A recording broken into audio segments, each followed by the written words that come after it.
question. Yep.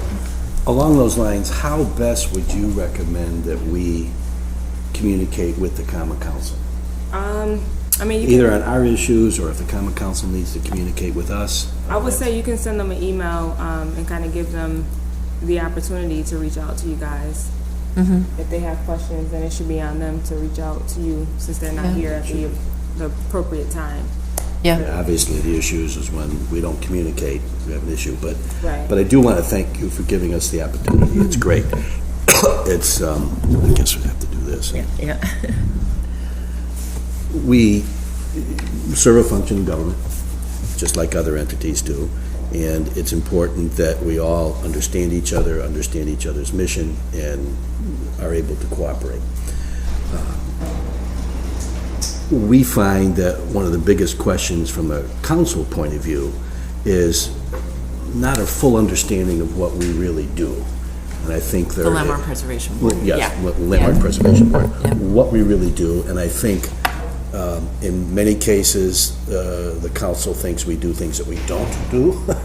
And in other cases, there's things that we do that the council doesn't understand. Let me give you an example. We talk about designating properties as historic. Well, there's, the state and national designation, and then there's the local designation.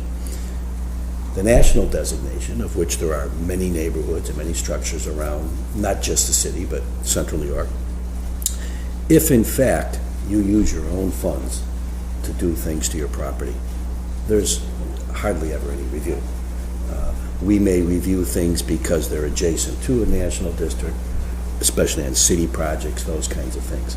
But we, as the Landmark Preservation Board, we don't have the ability to tell homeowner ABC, who happens to be in the Scott Home neighborhood where I live, it's a national district, that you can't do X, you can't do Y, as long as they're using private money. If they're using public monies, then we do have a review, and we do have a legal duty to perform according to Secretary of Interior guidelines as well as City of Syracuse ordinance. If it's a local designated site, that's entirely different. Big meeting. Yeah. Yes, it's Sorry. entirely During different. the conversation. There is a level of review, and through the Certificate of Appropriateness application process, the Landmark Preservation Board does have jurisdiction. So that's just an example of, and it's out there in the public too. There's a lack of knowledge as to what these designations really mean. And we, of course, deal with it all the time, so it's easy for us. Yet at the same time, when it comes in front of the council, only occasionally during the course of a year or several years, it's difficult for people to truly remember. So one thing that would be good if we could achieve between the Landmark Preservation and the Common Council is some sort of a two-way communication, so that when things come up, responsibilities, duties of the council, the Landmark Preservation Board, of other entities in the city are really truly understood, so we know what we're talking about. Another example that I'll give you, there was a case several years ago where there was a local homeowner who wanted to put their property as a locally designated protected site, and it met the criteria. And we came in front of the Common Council, this was years ago, and this was at the request of the homeowner, who happened to be an architect, who happened to teach at Syracuse University, who happened to really have pride of place, pride of culture, pride of his history. And his house, as I said, met all the criteria. We came in front of the Common Council, and at that time, it finally passed. But there was a lot of angst and a lot of discussion among many council members as to what the hell this guy's trying to do. It was his home. He wanted to do it. And so, if you want to say what our primary goal is, our primary goal by ordinance is to educate and protect historic assets within our city. Along with those assets come culture. Along with those assets come all kinds of cultural, historic, religious kinds of things. So that's what we do. And the other thing that I think is commonly said is, you've got these crazy tree huggers out here who want to save everything. And the reality is, everything does not deserve to be saved just because it's old. Everything does not deserve to be preserved just because it's old. Yet there are many things that do. And that's part of the reason that Kate will get into the survey resources that we have, so we can define exactly what these things are. I like to say to members of the council and members of the planning commission, I've been a realtor in this community for 43 years, so I'm not somebody who is out there not understanding what it means to own a home, sell a home, develop a piece of property, be a landlord, be a tenant. I deal with this all the time professionally, every single day. And so bringing that experience and expertise, as well as the architects, the landscape architects that we have on the board, we're a resource. And we've instituted a program over the years with the Landmark Preservation Board where we encourage that developer or that homeowner in a designated district to come to us first, before they hire a contractor, before they spend all kinds of money on plans, and let's have a discussion about what you want to do. And we'll share our expertise and we'll give you the guidance that we can give you. We can't design your project for you.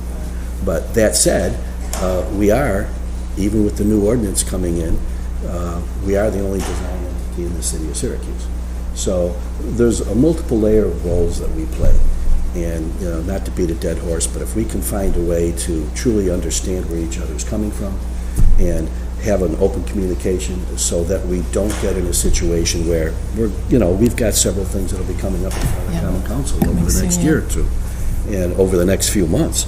Yeah, and, or maybe even next week. Maybe even next week. Yeah. And, that, from my point of view, is not the time for both of us to learn these things. We should know these things already. Yeah. So I know there's objections about, with some common councilors presently, that, when you're going and trying to do something in, say, a National Historic District, and some homeowner wants to put on a roof, and they're going to home headquarters, and that delays the process because you have to go to Albany and get that. Well, because of these surveys that we're doing, once we get these done, that's going to allow us to enter into a program with Albany where we can have local, Kate will be local approval. So it's not going to have that kind of a hang-up.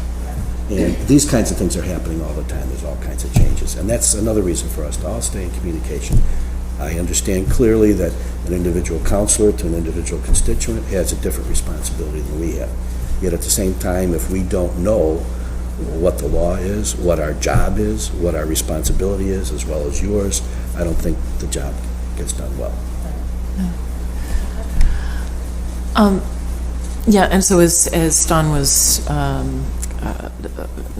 noting, there is at least one local protected site nomination that will be coming to the council very shortly, and I actually don't know if it'll be on next week's agenda or it should be on next week's agenda. And we were actually hoping that there could be a public hearing for that. I know, I believe it's in the first district, so I don't believe it would come, it would be not under your jurisdiction, but I think that it would still come under your committee. Okay. Which site is it? Is it a home or? No, it's 429 North State Street, the Angeloro building. And it's just went, so the Landmark Preservation Board recommended it for local designation back in July, and it has just recently, this past Monday, was recommended, was approved, or that petition was approved at the Planning Commission, and so it will be landing on your desk. And there are a number of people who, a number of community members who have an opinion about this property and would like to have their opinions heard. In addition to, I think it's a good opportunity for the Common Council to be able to ask questions of the LPB as well. What is the significance of this building? Why are you recommending that it be designated? Yeah, I'd go one step further and say, from a procedural point of view, at least every time there's going to be one of these applications for approval in front of the Common Council regarding a local designated site, I think that should just be standard procedure. You should have a public hearing. There should be a public hearing as part of that process by the Common Council. I mean, the Planning Commission is public, and there's a dual-edged sword there, but it gives an opportunity for multiple perspectives to be heard And Depending on if there is multiple perspectives. right, Sometimes there it makes sure usually there are. isn't. There usually are. Yeah. But I mean, to say in every situation, no, but as a general procedure, I would encourage that. Yeah. So that, and anyway, so that will be coming up, and I know that there likely will be something similar, potentially with the Temple Concord. That murmurings at this point that that there may be a recommendation for that designation as well. So there are projects that are coming along. So, but I did just want to tell you a little bit about the summary. I'm sorry, the reconnaissance level survey, and we've just completed the North Side survey, and the consultants, they're out of New Jersey, actually, RGA. They just wrapped up at the end of September. They surveyed approximately 15,000 parcels. They did a block by block, we call it a windshield survey. So they did a little bit of research, but it was mostly, well, they did research so they would understand what type of resources they should be looking for, what the history was or is of this part of town. And then they went out and did this windshield survey and looked at properties that the State Preservation Office had already determined as eligible for the National Register, just to make sure that they agreed with that, and that those properties, because a number of these eligibility determinations were made years and years ago, so a lot of changes may have taken place. And then there was also, well over 200, about 250 properties that the State Preservation Office had looked at, but had labeled as undetermined. So they were, in addition to just going parcel by parcel, they were looking at all the existing information that we had on the north side. As a result, they were able to sift through this, and in the end, they're recommending about 43 or 40. Out of the 250? 43 eligible properties that had not been identified before, In addition. and then that were either undetermined or had not been identified before. They also found that there were something like 38 properties that had been determined eligible that had been demolished. So, as a result, at the end, we're looking at around 110, 120 properties that are individually eligible within that whole north side area, everything north of 690. And they also identified 2 National Register districts. One is Shotwell Park, and the other is Franklin Square. So a lot of people assume that Franklin Square was already a National Register district, and it's not. It's not. They had a lot of individually listed properties, but we've drawn a line around, created a boundary for what that district looks like. Yeah. Text message that they recorded this. Okay. Topic, yeah, no, that makes sense, yeah. And so in terms of this information, our next step will be to start looking for funds. Their Preservation League and other places have funds to actually do real nominations for, in particular, the districts. We're interested in seeing if we could get the districts on the National Register.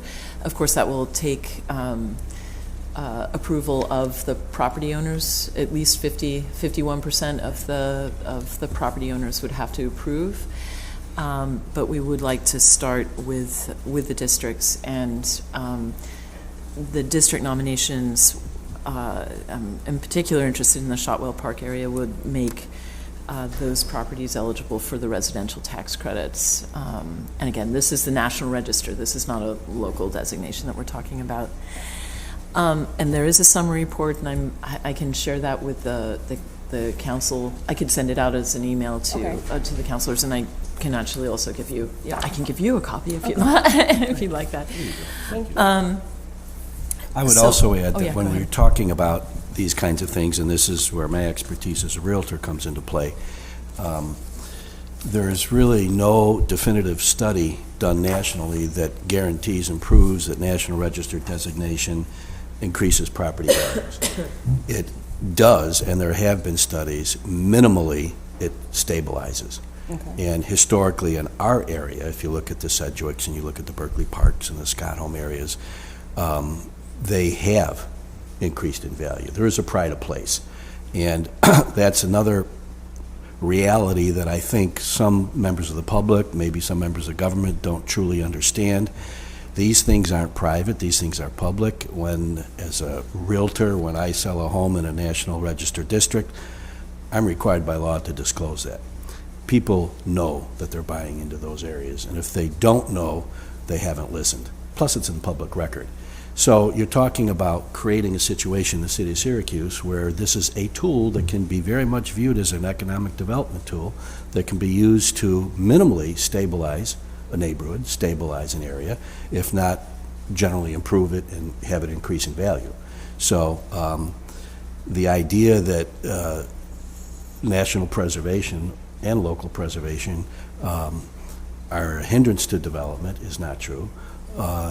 Actually can be a tool. Actually, it has been a very, very good tool, be it credits or just be it understanding the pride of place that people have once their community is designated. Mm-hmm. So I've seen it do wonderful things.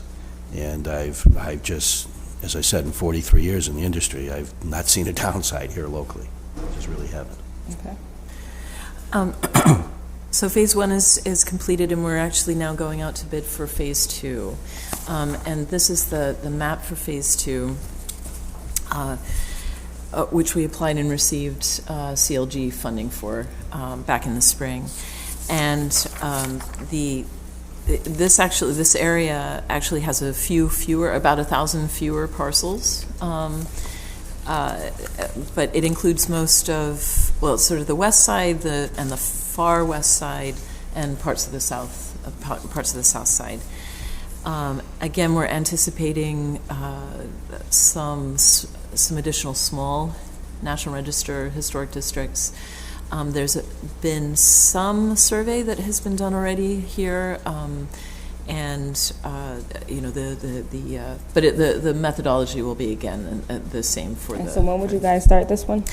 This one will start in the spring. In the spring. Okay. It'll start in the spring and will wrap up by the end of September, and then we will apply again, and hopefully wrap this up.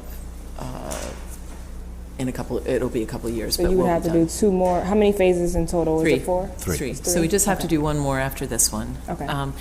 And you know, again, as Don was saying, this really is a planning tool for us when we are done with the survey. We will be able to use this as a basis for a programmatic agreement between the city, the State Preservation Office, and HUD. In terms of all those projects that the housing agencies are doing. They all have to go through review at the moment, and everything I'm doing at the moment, I have to send everything off to the State Historic Preservation Office for review with a programmatic agreement, and it takes time. It can take up to 30 days for each and every review, and we're talking hundreds of reviews every year, right? With a programmatic agreement, we'll be able to keep that primarily in-house, that review, and we'll be able to come up with categories of projects different types of projects that will not even need a review.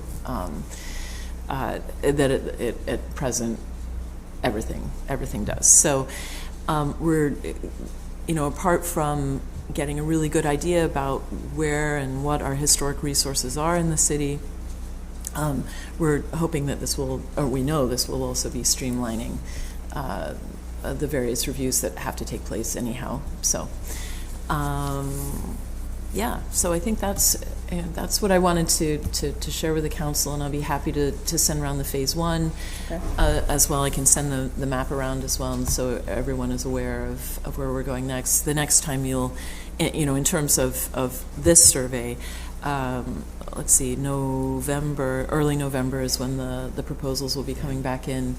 And so the council will be seeing me again when I come to ask to go into contract with with whichever proposer is successful. Do you What guys can we have do for you and the council? Well, I was just going to ask, do you guys have a plan to kind of present to the general public that maybe wouldn't come to a council meeting to hear what you guys are reporting from this summary report? Like, how do people know, like, if they're interested in purchasing certain homes in certain areas, like, how do they know that this has already been done?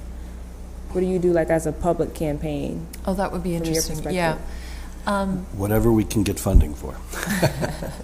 And source of funding. That is part of the mission of the Landmark Preservation Board to do that. But of course, like everything else, resources are tough. Right. Well, and but we can do something. information, the information as to whether or not a building is eligible for the National Register or on the National Register or locally designated is, for the most part, well, that's the other piece of this, is that we're fixing our information that we have in the city's database. Mm-hmm. So that when property owners are coming to purchase a property, if they've done their due diligence, they'll be asking the city, presumably how it's zoned, what the realtors, do they look those things up in IPS? And We're responsible to either inform or to tell our consumer that that's not a service we provide. Yeah. And then it's up to the individual consumer to do. Yeah. And I'll be the first to admit that my profession, like any profession, is not perfect. But I would like to, for example, for Shotwell Park nomination, obviously that would be something we would be going to the neighborhood about and, Yes. and having a lot of conversation with. But individual property owners within, with any part of the city interested in purchasing property, the information is available, but of course the issue is how do you find that? We do have the historic properties list that is posted on the website. Again, people would need to know to find that. Right. And it would be great to be able to have a bigger presence. I know that we're working on the city is working on its website at the moment and coming up with a new format and so forth. And it would be great to be able to have a better presence there, more informative, so that people can easily find the information that is available, but it's just, yeah. Owen, the piece that the city sends out every year about trash and rubbish and all that information, could we get a couple paragraphs on that? You were talking to the administration about that. Just so people can know, like, exactly what you guys do. I mean, for the most part, everybody that works with you, like, we kind of know, but the general public, I feel like they don't know. Right. Oh, I agree. Yeah. Right. They don't really know what you guys actually do or the benefit you are, and they don't know.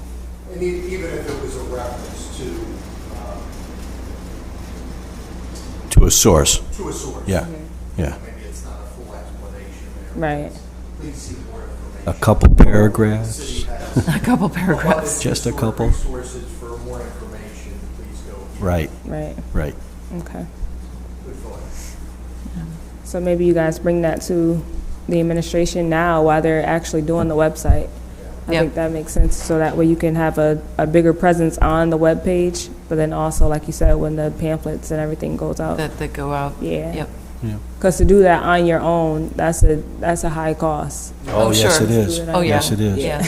And I'm sure there's other vehicles, streaming vehicles like this, different social media Yeah. entities that we can, the more you do, the better it is. Do you guys use social media at all? Like, As much as the city uses it. Well, I would say probably a little less than the city. Okay. Yeah. And just as far as communicating with the council, a lot of things that you guys may see, we won't see until after the fact. So we don't see it until there's a complaint Like somebody's calling us like, why are you guys doing this? And we're like, time out, we're not doing anything. Right.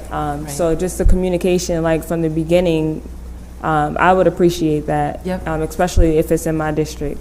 Because a lot of stuff we don't find out until after the fact when people are already upset or money has already been spent. Right. Yeah. So if you guys can, Well, I think that'd be a good idea, because I Right. do know a lot of counselors historically are put on the spot. A constituent comes to Right. them and says this, they don't know what's going on, and Yeah. all of a sudden they start yeah, that not happens a making lot. promises, but, la, la, la, and then all of a sudden everybody's in a tough spot. Right, yep.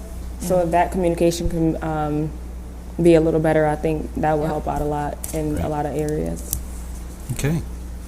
But if you would send this, so if you would send this packet and probably a copy of the map that you guys are for phase 2, Yep.